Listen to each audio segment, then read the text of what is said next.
Les difficultés au quotidien, c'est peut-être déjà la météo. On est fort tenu à la météo, donc il y a ce point de vue-là. Et puis les horaires, c'est pas un horaire fixe, donc on est fort dépendant des imprévus. On sait peu prévoir à l'avance, par exemple de partir une semaine en voyage, on peut oublier. Enfin, c'est difficile en tout cas, où il faut être bien entouré. Et puis maintenant, à un autre point de vue, aller ici pour le moment, ce qui est difficile un peu, c'est qu'on regarde pour faire un magasin, un local de transformation. Ça fait plus d'1 an qu'on regarde à ça. Et au niveau de la législation et tout ça, pour essayer de faire les choses au mieux, enfin, c'est compliqué parce qu'il y a tellement de choses. Je pense qu'il y en a quand même plusieurs. Bon, je veux dire, c'est l'aspect, je veux dire, le nombre d'heures qu'on peut faire sur la semaine. L'aspect financier qui n'est pas toujours facile, parce qu'il faut savoir, bon, je veux dire, ici on a en diversification dans pas mal de domaines, mais je veux dire, quand on voit dans tous les secteurs agricoles, il y a quand même toujours bien des petits moments que c'est très très difficile. Tout ce qui est administratif aussi, hein, la paperasse de plus en plus, les contrôles éventuels, et bon, je veux dire, qui dit diversification, dit de plus en plus de possibilités de contrôle.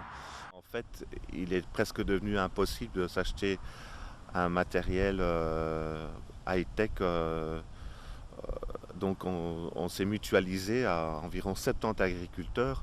On s'est mutualisé 4 nouveaux tracteurs qu'on se partage.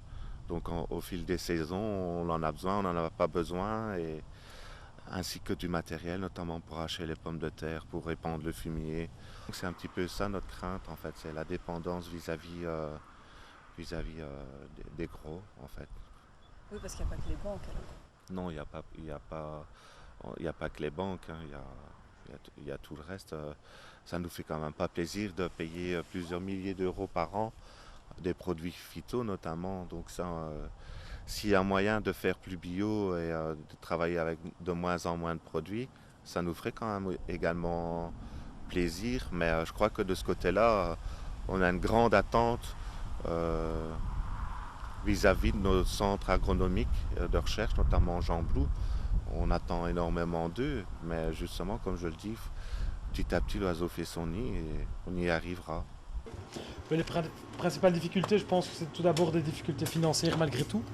Parce qu'il faut produire ce dont les gens ont envie dans les bonnes quantités sans produire de trop ni trop peu.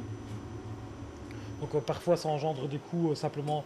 Si on plante trop de légumes et qu'on ne vend pas par exemple, on en jette, il y a de la main d'œuvre derrière qu'il faut aussi assumer. Et quand on n'a pas assez, c'est des produits qu'on ne parvient pas à vendre. Donc il faut trouver un juste équilibre. Et pour moi ça c'est une des plus grosses difficultés, en tout cas pour la partie maraîchage. D'autant plus que ce qu'on appelle produit de saison, on a beau être en saison, c'est pas parce que là c'est la saison des salades qu'on en a tous les jours. Et ça c'est une des choses que les gens ne comprennent pas non plus, c'est qu'il faut vivre avec la météo, avec les intempéries.